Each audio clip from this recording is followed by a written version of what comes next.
Bájale, prendelo. Incluirlo. Ok. Ok. Buenas tardes, mi nombre es Fernanda Abreu, estudiante de Dirección Empresarial Negocios Internacionales, y esta es mi exposición final de literatura y cine. En el día de hoy les estaré presentando La Fiesta del Chivo, pero en específico el capítulo número 7, analizando sus convergencias y divergencias entre la novela y la película. Antes de comenzar a hablar profundamente de la novela o de la película, me gustaría que conozcamos a Mario Vargas Llosa, quien fue el escritor que convirtió la historia de América Latina en la novela inolvidable. Este nació el 28 de marzo de 1936, fue un novelista, escritor, ensayista y es considerado uno de los escritores más importantes de Latinoamérica. Como le puedo decir que en el 2010, cuando eso era un boom, le dieron el premio Nobel de la literatura, simplemente por esta novela. O sea, fue tan importante al leer escribir esta novela que le dieron ese premio, que era uno, o es uno de los más grandes que hay en Latinoamérica. Él escribió La Fiesta del Chivo después de durar un largo tiempo investigando sobre la dictadura de Trujillo en la República Dominicana. Su intención era mostrar cómo un régimen autoritario afecta no solamente a quienes los viven en el momento, sino a las personas que les siguen. Y aunque la novela es una obra en ficción, está basado en muchos hechos reales, que lo vamos a ver más adelante a qué nos referimos. Pero también, como dijimos, vamos a ver la película. Y Luis Llosa Urquidi es el director que llevó La Fiesta del Chivo a la pantalla. Este fue un guionista, periodista peruano que trabajó con producciones en Latinoamérica e internacionalmente. Él dirigió esta obra detrás de pantalla y dentro de pantalla. Y la película mantiene los acontecimientos más importantes de la novela, los personajes, ok, que hay un poco de diégesis, bueno, la diégesis está un poco diversa, porque él cambia, agrega, quita y resume, y lo entiende en cierto sentido, porque la fiesta del chivo es bastante larga, tiene más de 20 capítulos y él resume en 2 horas, lo cual no es que sigue la trama con la cronología que lleva, pero sí trata de dar una pixelada de cada capítulo. Ahora vamos a ver algunos datos relevantes de la novela antes de entrar en detalle con el capítulo número 7. Esta película fue, bueno, la novela, perdón, fue publicada en el año 2000, desarrollada en República Dominicana y se centra en los últimos tiempos o los últimos días, yo podría decir, según lo que vi, leí e investigué, de la dictadura de Rafael Leónidas Trujillo, quien gobernó el país durante más de 30 años, o sea, tremenda tortura. El título hace referencia al apodo que le tenían a Rafael Leónidas Trujillo, el Chivo, y bueno, pues la película y novela La Fiesta del Chivo. Uno de los personajes principales, Urania Cabral, una mujer que regresa al país después de mucho tiempo para enfrentarse a los recuerdos y traumas que le dejó esa dictadura. A través de su historia y de los demás personajes, el autor nos da a mostrar el miedo, el abuso de poder, la corrupción, cómo marcan esos acontecimientos la vida de muchas personas. Los temas principales que quise resaltar de esta novela fueron el abuso de poder, como ya he mencionado, la misma dictadura como principal, la violencia, la traición, pero sobre todo la búsqueda de libertad que necesitaba y quería el país, porque era, o sea, era una tortura demasiado grande.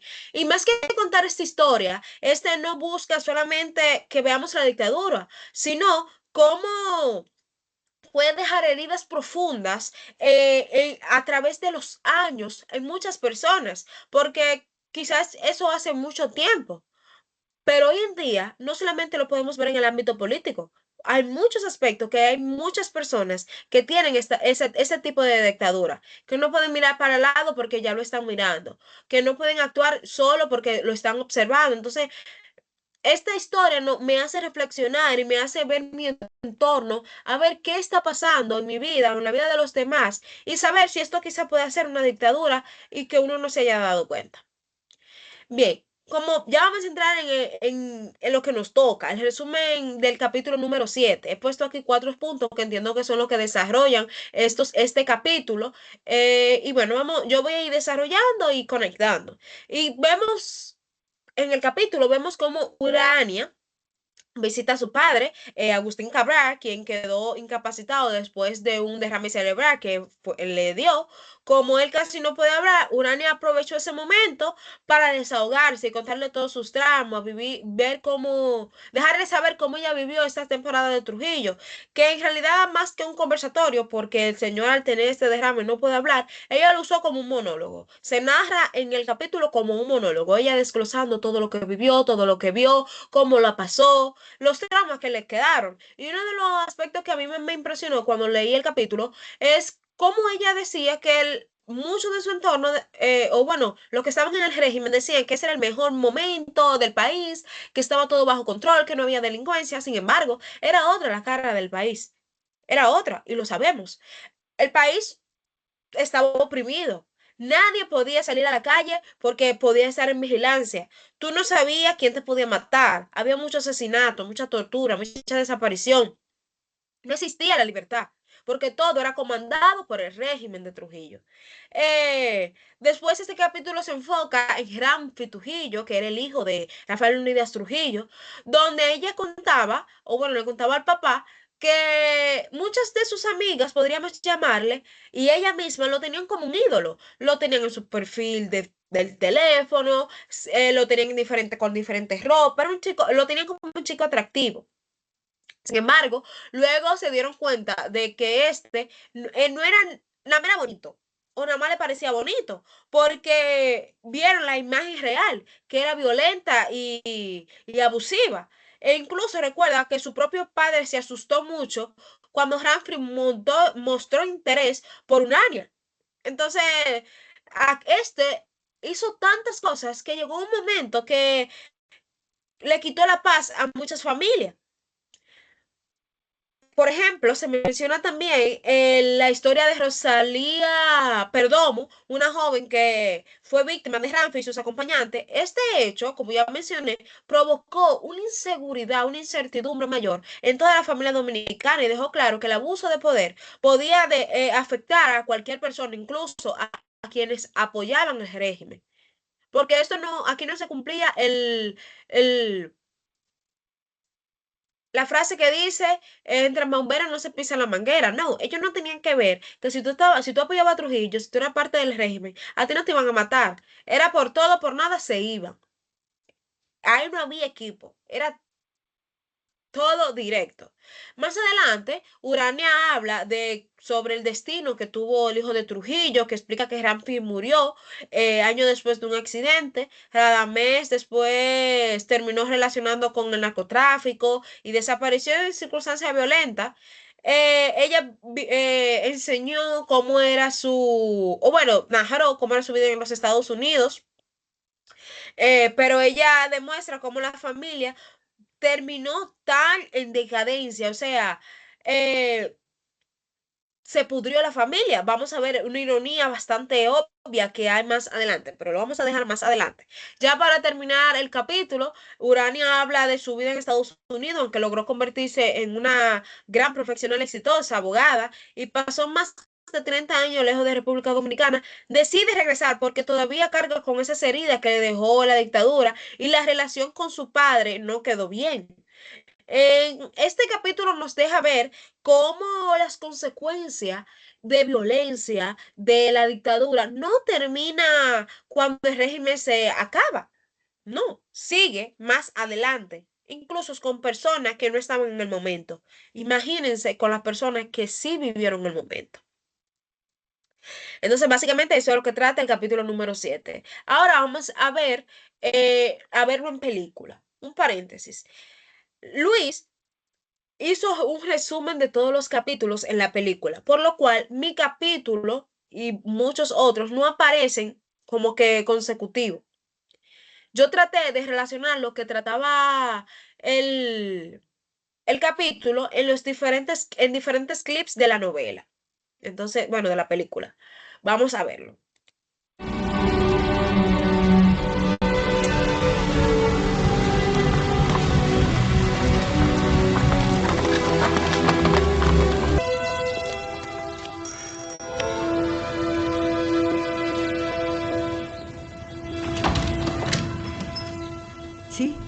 Buenos días.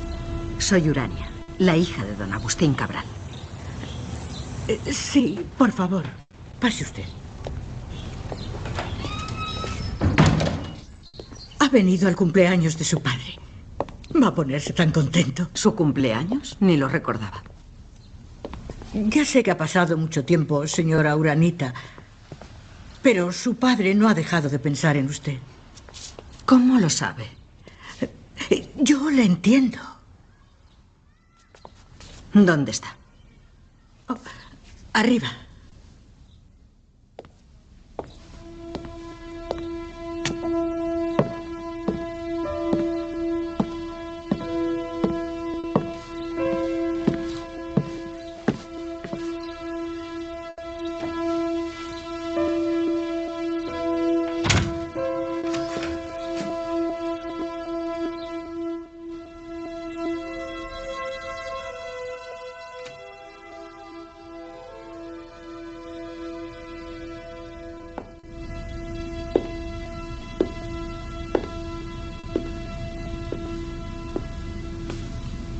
Hola, padre. ¿Me reconoces?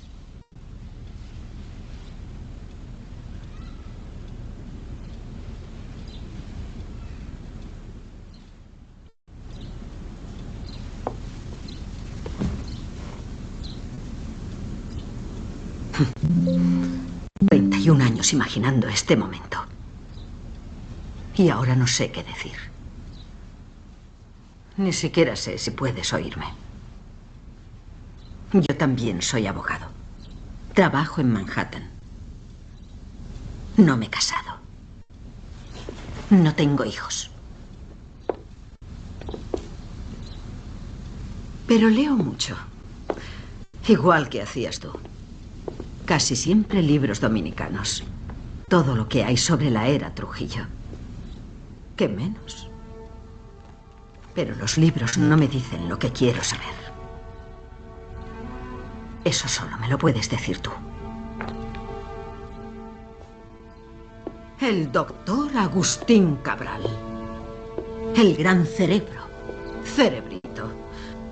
Secretario de Estado, ministro de Obras Públicas, presidente del Senado, del Partido Dominicano. ¿Qué no fuiste, papá? Todo en servicio del jefe. Hacía un gesto y todos corrían. Y el que no lo hiciera, pobre de él. Si tomaste parte en ello. ¿Lo hiciste? Buenas tardes, Excelencia. Esto es algo increíble. Increíble. ¿Cómo has crecido, Uranita? Cerebrito, esta niña me recuerda mucho a su madre. ¿Cuántos años tienes? 14, Excelencia. Ah, 14. Pues hay que hacer algo porque me parece que tenemos que presentar a esta bella damita en sociedad. Y tengo una idea, ¿por qué no la traes al baile del viernes en Palacio? ¿En el palacio? Gracias, gracias, Excelencia. Bien, como pudimos ver, ahí hay diferentes clics. Hay de minuto 4, de minuto 6, 7, 50 y pico, 40 y pico. Por lo como ya mencioné que no está consecutivo. Ahora vamos a ver lo que tratamos como convergencia y divergencia. En cuanto a la convergencia, como ya mencioné, hay pinceladas del capítulo, por lo cual no podemos decir hay tal convergencia. Sí, yo entiendo que como convergencia están los personajes, el entorno, la atmósfera central realmente, la estructura del enfoque que da el autor, pero como tal, las conversaciones no están. Bueno, eso lo vamos a ver más adelante. Ahora vamos a pasar a la divergencia, que hay muchísima.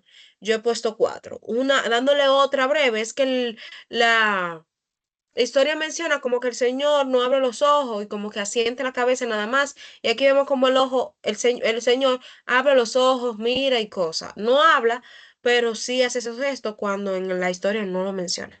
Así que vamos a la primera divergencia.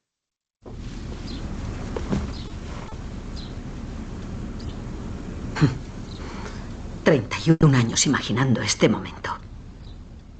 Y ahora no sé qué decir. Ni siquiera sé si puedes oírme. Yo también soy abogado. Trabajo en Manhattan.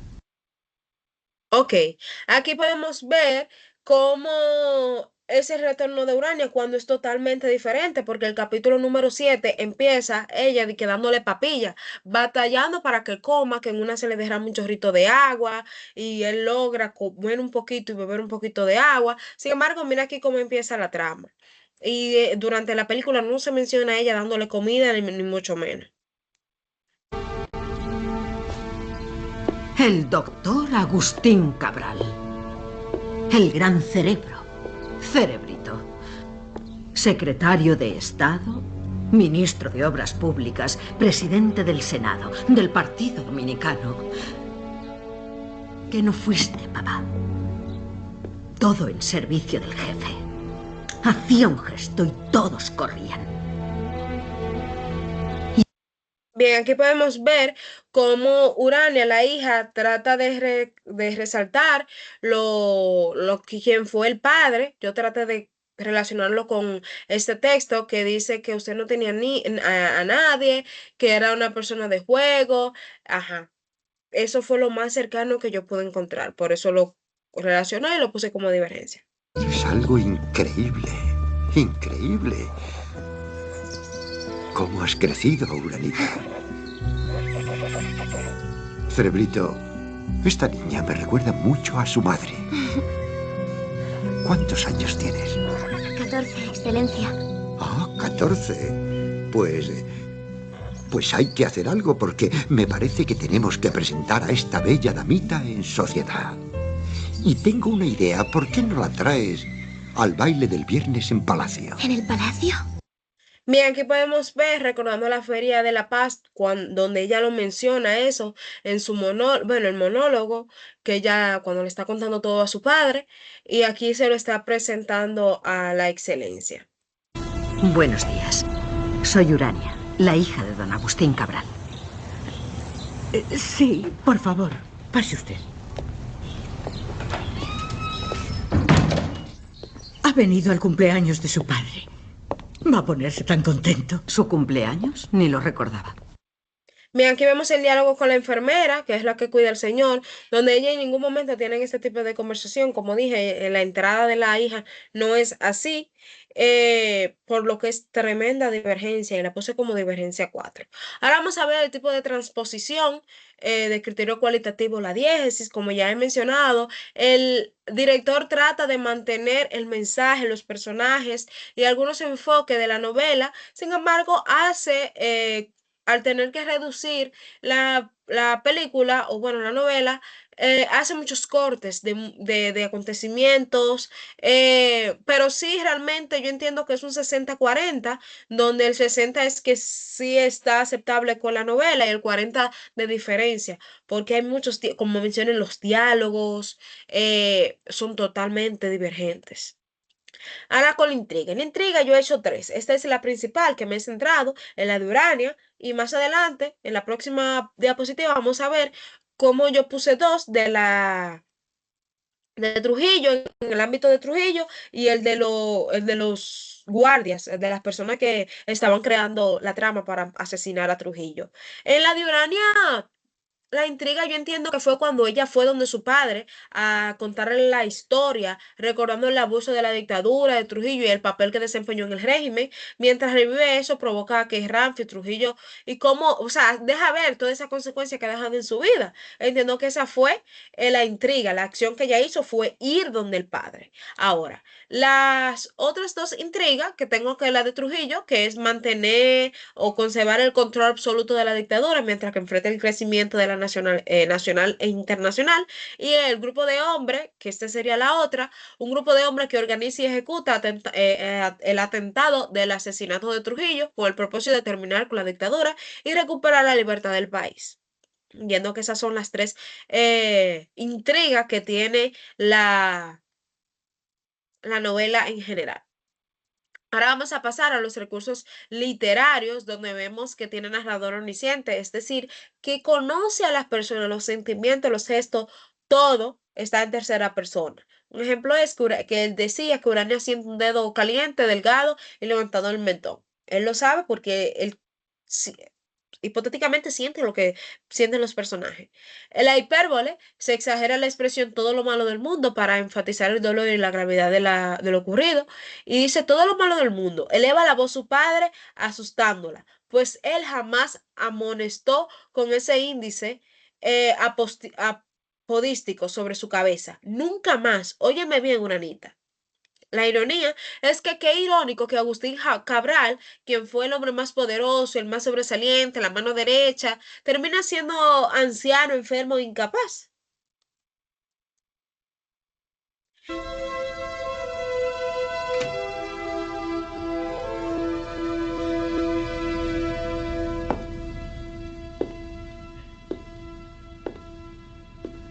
Aquí podemos ver los recursos cinematográficos del capítulo 7, donde vemos música y sonido. Con la música ya sabemos que es un momento de tensión, o sea que está bien adaptada, un momento de tristeza, donde deja ver eh, ese temor, esa angustia que hay en ese momento. Podemos ver el vestuario, ahí no se logra captar mucho, pero en el cuello ya tiene un collar de perla que era bastante usado en esa época, o sea que también está acorde a lo que viene simbolizando la época de la película.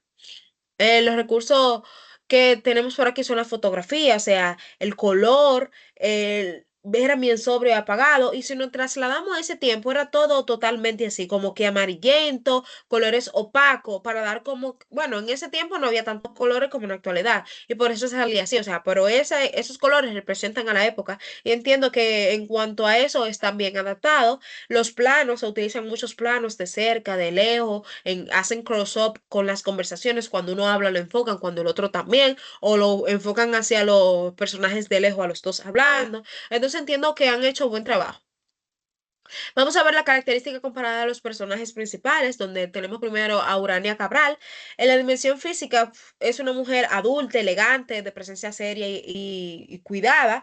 En la película igual, mantiene la misma apariencia elegante y sobria. La dimensión psicológica es inteligente, fuerte, eh, muestra sus traumas a lo largo de los recuerdos y reflexión. En la película también conserva esa fortaleza y dolor, aunque sus emociones se expresan más con gestos, por lo mismo de que sí, o sea, se interpreta la acción escrita. La dimensión social, la novela es una abogada exitosa que vive en Estados Unidos, promueve una familia influyente donde la dictadura, aunque ha sido alejada de la misma. La película también es presentada como una profesional exitosa y que regresa al país. Como segundo personaje tenemos a Agustín Cabral, el padre. En la dimensión física describe que es un anciano enfermo e inválido en la novela. En la película se muestra muy deteriorado físicamente. Efectivamente, en su silla de rueda igual. La dimensión psicológica, su silencio transmite culpa, arrepentimiento, impotencia por la desilusión que tomó, por las decisiones que tomó en el pasado. La película resalta su arrepentimiento a través de sus reacciones, ya que no se puede defender con palabras. Vemos cómo él abre los ojos, cómo él mira así seriamente, y bueno, eso nos queda. La dimensión social, la novela es una persona muy importante, colaborador de Trujillo. La película conserva que era un antiguo funcionario y una figura que fue caída, lamentablemente.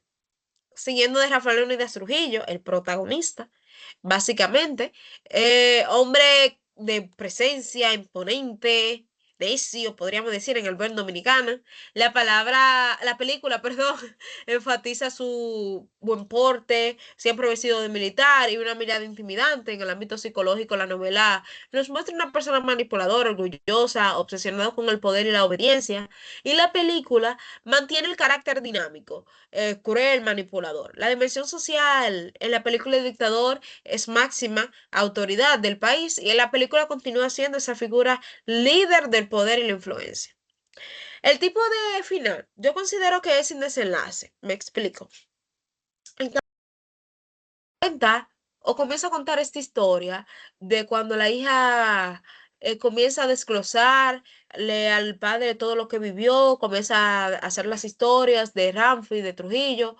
Sin embargo, no termina como con un desenlace, no sabemos qué pasó después, no sabemos si ella, o sea, cómo terminó. Entonces yo entiendo que hay que seguir leyendo el capítulo número 8 para seguir entendiendo esta parte.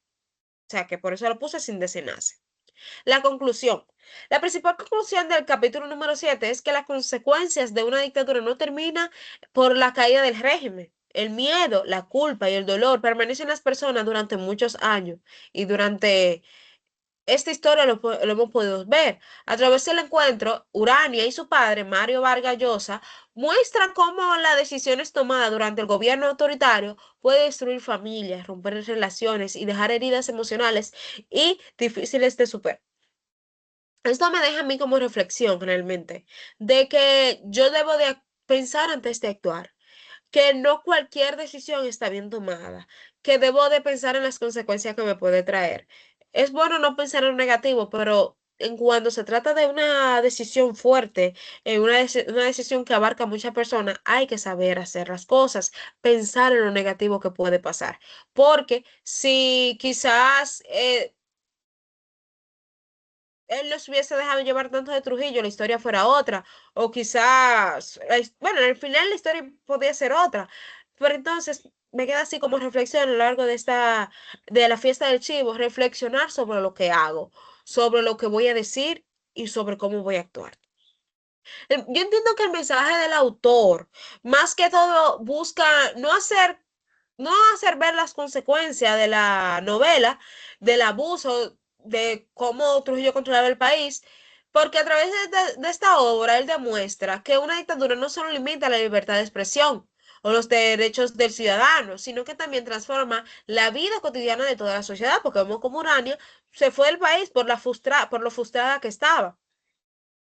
La injusticia y el silencio se convierten en las herramientas para mantener el poder, afectando las decisiones, las relaciones humanas y el desarrollo del país.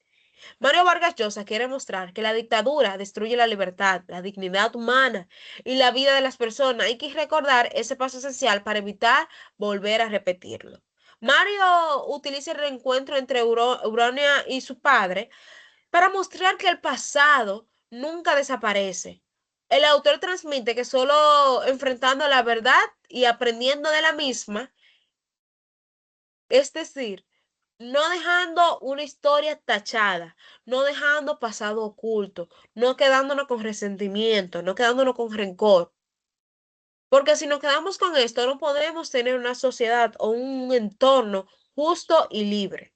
Por eso, realmente, como ya he mencionado, esta película, novela, me ha dejado eso, de yo pensar antes de actuar, de yo pedir perdón, de porque si ella quizás no se hubiese ido, aunque realmente quedó frustrada y por una parte la puedo entender, ella no hubiese encontrado a su padre en ese estado, hubiese podido compartir con su padre. Entonces eso me deja en reflexión de que yo debo de pensar antes de actuar.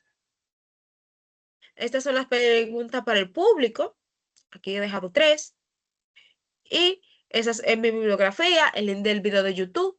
Este link que lo busqué para reforzar. Y el documento proporcionado por el maestro es donde están todos los capítulos. Muchas gracias.